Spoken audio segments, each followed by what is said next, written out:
coming up on China Chat. So we are coming to you live from the Q Bar at the Westin Guangzhou. Today's episode is about culture clash. When you're drunk and wearing heels, how do you use a squatter toilet?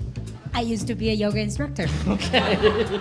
Pushing in China, not waiting in lines. If you're at the back of a line and you're old, and you look at the front, you're like, I might be dead before I get to the front. One time I went to Zimbabwe, and they didn't speak English there either. I wonder why that is.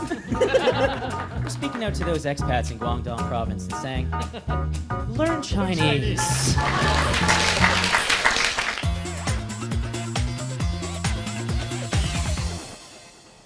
Ladies and gentlemen, welcome to China Chats.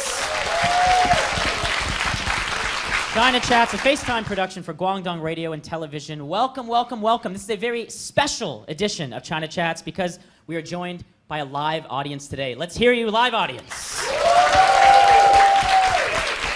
That's right, we are coming to you live from the Q Bar at the Westin Guangzhou. Let's give a huge round of applause for the Westin for having us here today. Today's episode is about culture clash. We're going to be talking about Chinese culture in particular. And not just Chinese culture, but what foreigners in China notice about Chinese culture. I feel the energy in the room changing already, but don't worry. What we did is we went around Guangzhou and we talked to people on the street, foreigners living in Guangzhou, and asked them what are some of the quirkier things about Chinese culture they've noticed since moving here. What we're going to do as a panel is we're going to debate whether or not that's a valid part of Chinese culture that foreigners find difficult to deal with, or whether that's something that's a bit overblown. Essentially, truth or myth. Now, I'm joined here by an esteemed panel, and I'll introduce each of these gentlemen and ladies to you now. On my right, your left, is Mr. Paul Johnson. Thank you. Thank you very much. Paul is a comedian up in Shanghai. He also is a writer, and you can read his column in every issue of Time Out Shanghai. Paul, why are you so beautiful? It's a question I get a lot, but thank you, Sean. On my right here is Garen Chu. Garen is also a stand-up comic in Hong Kong with Takeout Comedy, and he also works in advertising because comedians don't make any money. No, we don't. On my left, your right here is Lum Lum. Woo! Lum Lum is a fashion buyer, and she also doesn't want anyone to touch her hair. This is Lum Lum, everyone. And finally, on my left, your right, this is Mr. Tambi Chan. Tambi is as well joining us from Hong Kong, where he is a traveling international comedian. So thank you so much for being here today. And my name is Sean Hebert, as well a comedian from Hong Kong, and I thank you for having me. I'm your host today on China Chats. Now, one of my responsibilities as the host of China Chats is to have this bell. This is the racism bell. Every time somebody says something a little bit racist, I'm gonna ring the bell. Now, there's no penalty, this isn't a game show, but saying something racist on national television is its own penalty. So, watch yourselves here today. I'll bell anyone who's on the street being racist too, so don't worry. But if you hear the bell, take it down a notch, guys. Take it down just a notch. Well then, without further ado, we'd love to throw to the Vox Pops. These are our man on the streets. They're gonna give us our first topic. So let's take a look. Yeah, I see especially when you're on purpose, especially when you're in a public place, you see a kid with the pants open from down. I don't know why. Kids, always kids. Like, especially in front of banks, children like peeing. They really like the front of banks. That's annoying. They have pampers, you can put pampers on, so it's okay. But I don't know why you leave it down so they pee and take shit straight. I haven't seen anybody peeing in public here, so yes, maybe once, but I was just a child, so it's not shocking that much. And we can do that across the world. I mean, in Europe, you can see that happen really often, mostly at night, by the way. For me, I'm African, so I'm usually seeing that. But I mean, when you come from Europe, it's gonna be different for you. But for me, it's okay because I'm from Africa, so everybody do it. There's so many public toilets. People who sitting on the toilets like that, and they're sitting on the thing, but normally you just have to sit like this, but they're putting their feet on the toilets. I mean, why?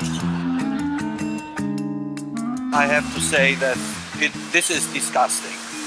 Truly speaking, the public toilets looks like in my high school before. Yeah, I mean, levels of sanitation are still pretty low here, but they're improving all the time. So I've been coming here for over 10 years, so I tend to see more of the positive than the negative. Okay, I'm gonna go ahead and start by ringing the bell on that African dude who was racist to himself for some reason. That was an awesome start. He's like, well, I am from Africa, so obviously I expect nothing. So I guess I can start. How many people here have pooed in the street? Anyone want to own up to that? You are on television. Anyone here? Okay. Well, Lum Lum, as the resident Chinese expert, why are you pooing and peeing all over your country? I'm not answering that question. Bell, please. It's my bell. You don't get to choose when I ring the bell. I really don't think that's a very big problem because not everybody anytime feel free to poop or pee in public. After 12 o'clock at night around the bars, you see people facing the wall looking like they're talking to themselves, maybe not. But I think that's kind of okay after 12. And I also travel a lot. I take a lot of business trips to Paris, for example, and they also do that. Hey, I do it, so I'm not sure. Yeah, okay, so when drinking, but I think the video was addressing like a wider problem. Well, I mean, I do think people are targeted. Like, you know, in Hong Kong, when a kid is like peeing on the street, everyone's taking out their cameras, like, oh, the mainlanders peeing on the street, peeing on the street. And then at night, and like around a bar, when a white guy is peeing on the street corner, nobody's saying anything. It's like, it's just white people, don't worry about it. Okay. So there's a double standard. It's a double standard. A little bit of it. So Paul, why are you peeing all over China? I think I do see this a lot in Shanghai. I don't mind peeing on the street as much as pooping on the street. I mean, I don't mind seeing it, but I do mind stepping in it. So somebody in the video addressed like a type of pants that have just an open slit and there's no diaper. Is that something you've seen, Tambi? Yeah, I guess it's easier for the kid if you don't have to pull down his pants, just kind of like poop and then bloop, like that, yeah. I don't know, I used to be a kid and Chinese. And like, I remember peeing, I don't think I ever pooed on the street though. And, but pee's sterile, right? So that's cool. And you barely smell it. But poo's not cool. So that's what I'm gonna land on there, yeah. So please stop pooing on the street. Okay, well let's move on to the squatter toilet. I mean, Lum Lum, I'm looking back to you now. Well, I used to be a yoga instructor. Do you know squatting is actually really good for your digestive system? So you're telling me if I see a grandmother instructing her small child to poo in the road, I should say, well, that's just great parenting. I mean, look at what she's done there. That's amazing. Tambi? Yeah, I for one enjoy the squatting toilets. It helps me like engage my core, you know, work my leg muscles and stuff. But it's weird because like sometimes, especially not so much in Hong Kong, but like in Shenzhen, Guangzhou, there are some really nice places like bars and clubs that still use squatter toilets. And I want to ask Lum on this: when you're drunk and wearing heels, how do you use a squatter toilet? Because guys, we can stand over. Girls, you have no choice. I used to be a yoga instructor. Okay. Everyone else is screwed, but you're okay. I don't have a selfish bell, but thank you, Lum Lum. That's appreciated. All right, I think we've solved the entire social problem of public urination and defecation. Do you guys have a problem with squatting toilets, like versus normal toilets? You know, like, cause I prefer them. You know, like, cause with normal toilets sometimes there's like splashback, right? With squatter toilets, not the case. Totally dry. Too much information. We're gonna move on to the. Let's pull up the next Vox Pop and see what the next Chinese cultural quirk is that we'll be discussing. Yes, I have seen Chinese taking a lot of pictures. Chinese people taking a lot of photos while eating or while going out. I have no idea why they do so. They keep taking pictures of me. I have been photographed in Tiananmen Square and on the Great Wall and in Shanghai. And maybe it should stop, and maybe people who stare at certain people, maybe they should stop staring and be polite and not take their pictures without their permission. Yeah, what's wrong with meeting new people? Really, really bad.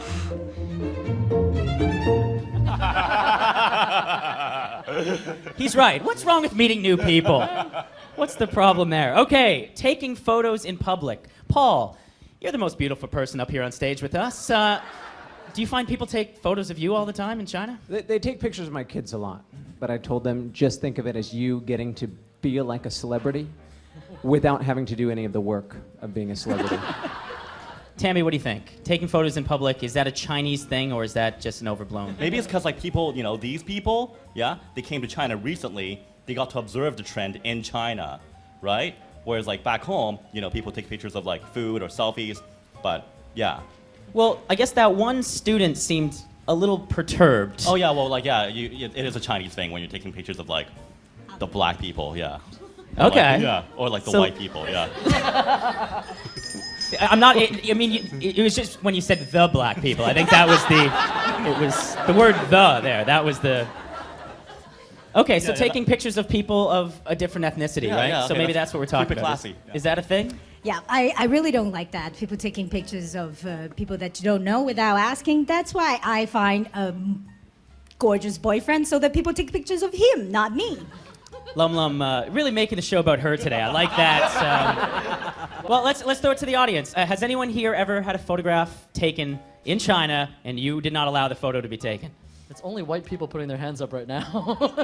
What's the explanation for that, Garen? Well, you know, it's something they don't usually get to see, I think. Like, when tourists come to Hong Kong, I notice a lot of them are taking photos of me, but only because I have a white girlfriend, and they're like, oh, look, it can happen too.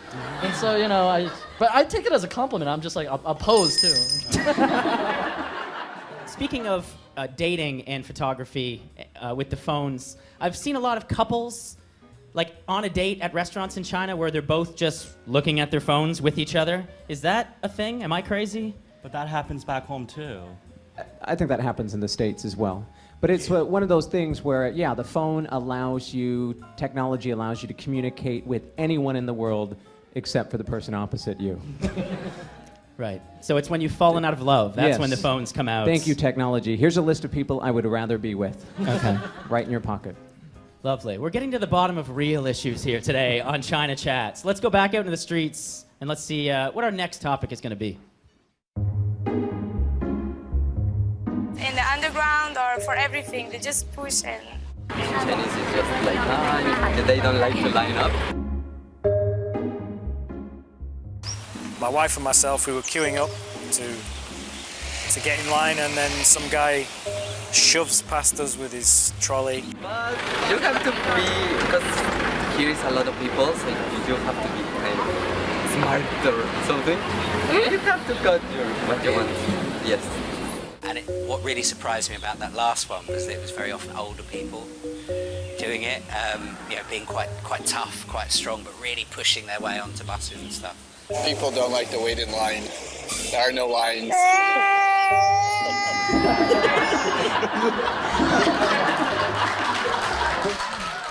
Pushing. Okay, let's get into it. Pushing in China, not waiting in lines. Who here in the crowd thinks that that is more of a problem in China than maybe other parts of the world? It's a real racial divide with some of the questions in the audience here today. Okay, so let's get into it. Lum Lum. I actually think that is a problem, and a lot of us is doing it. I think the problem is when you actually get in line, you actually get faster. If they don't line up, take them to the end of the line, then maybe they should learn to do that. This is the kindergarten teacher approach to running a society. And sometimes, honestly, most of the time when I'm lining up for something, you know, in Hong Kong, you'll see like mainlanders cut lines.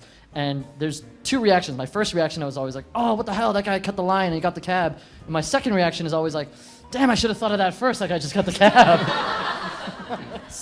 So they're smarter. That's what you're saying. It's smarter.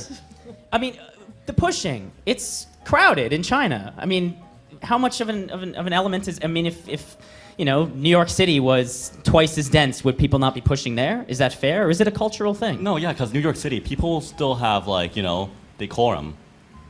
Right. Yeah. Yeah. Not like these people. Oh, that's a bell. I think he was going for the bell there. The words "these people." Why don't we just lock those in a box under the racist bell? Is it broadly cultural? I mean, I feel like it's mostly old people that do it. Like that seems to be the majority of people who cut in line. Yeah, I always think if you're at the back of a line and you're old and you look at the front, you're like, I might be dead before I get to the front. If they ask you, can I be in front of you because I'm old, would you let him?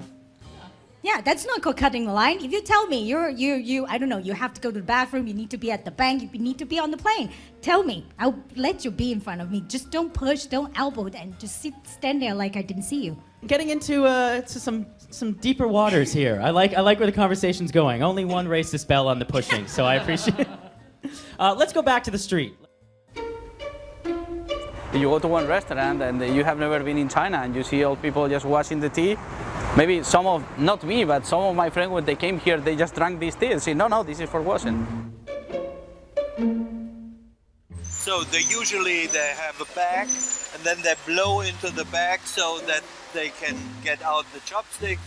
And so therefore they wash it first with some tea, some hot tea. Okay, two things. Number one, that shouldn't happen. Like, they have people who wash their dishes and they pay them. If they don't do it well enough, why are they still there?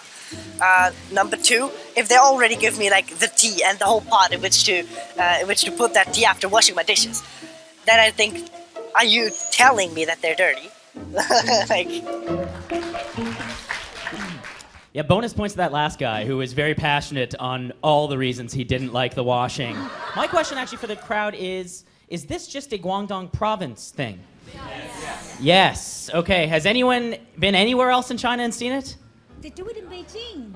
Beijing as well, Hong Kong a little bit? Yeah. With the plastic set come onto the table and you poke it, I really like that.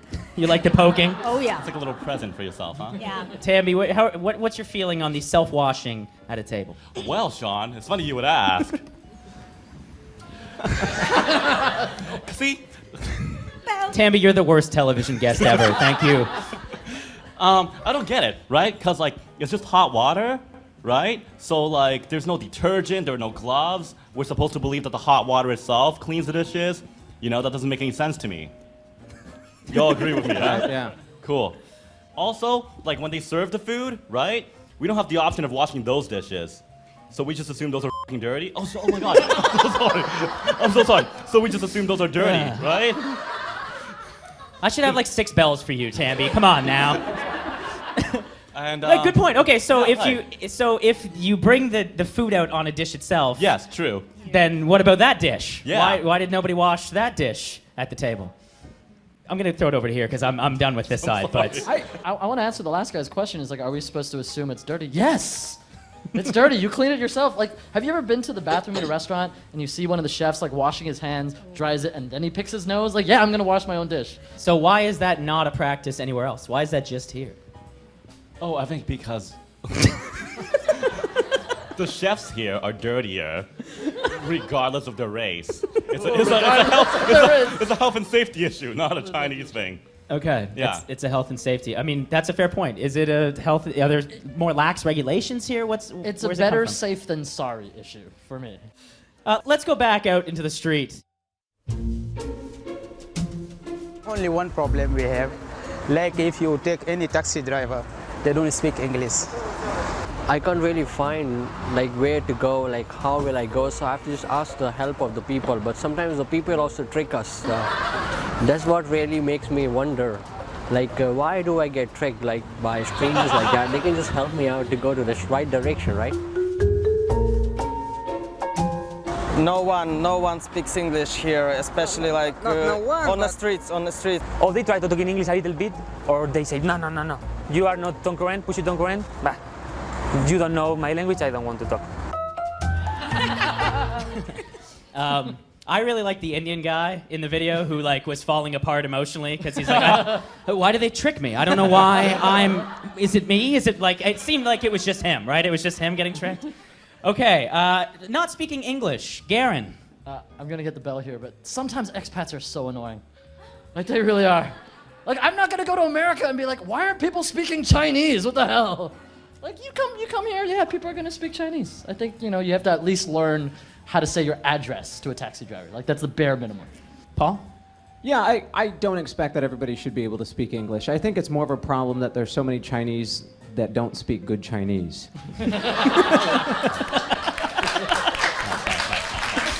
It's a very difficult language. Like, nobody tells you this when you first come over. You listen to people for your first year or two, and you're like, oh, I'm just going to do what that guy's doing. But it really depends on their level of education. There are lots of people who don't speak very good Mandarin. I mean, yeah, you can be terrible at Chinese, but it turns out everyone is. It's a very difficult language. If you haven't started studying it yet, don't. You're not going to get it. First of all, I didn't quite understand them.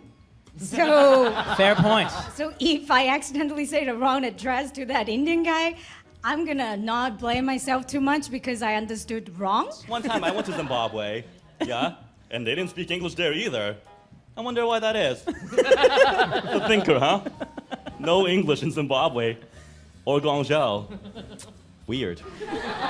We're speaking out to those expats in Guangdong province and saying, learn Chinese. No, Go ahead and learn some Chinese. We've got some great suggestions from the folks out in the street, but what we'd like to do now is actually poll the audience here. We've actually asked the audience before the show to WeChat us any questions that they have or observations they have about Chinese culture. And we're going to do a bit of a rapid-fire audience round.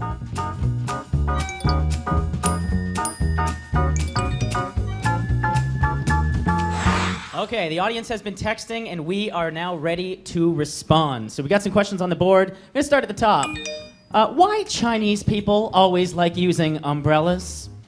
Because they don't want to get tanned. Because if they look tanned, then people will assume that they're like farmers. Yep. Okay. Yeah, no bell. All right. Yeah, I don't know if it's just about not getting tan, but I had this lady I worked with who was always carrying around an umbrella, and she's like, get under here, and it's like 5 degrees cooler.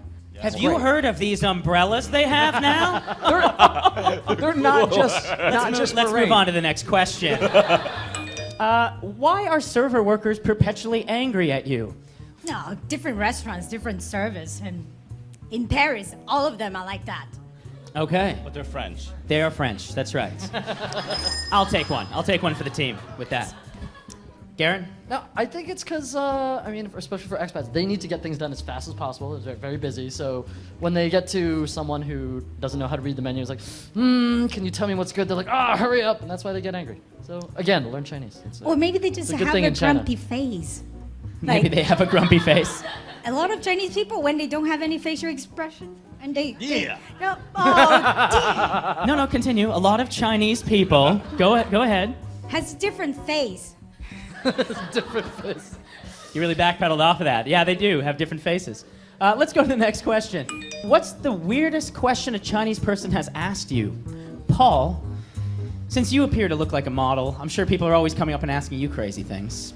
I don't have a specific question in mind. I don't know why you keep bringing up my looks. It's very awkward.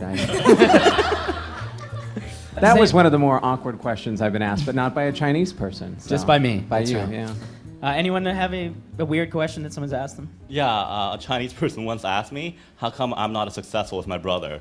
It was my mom. It was your mom, yeah. Oh.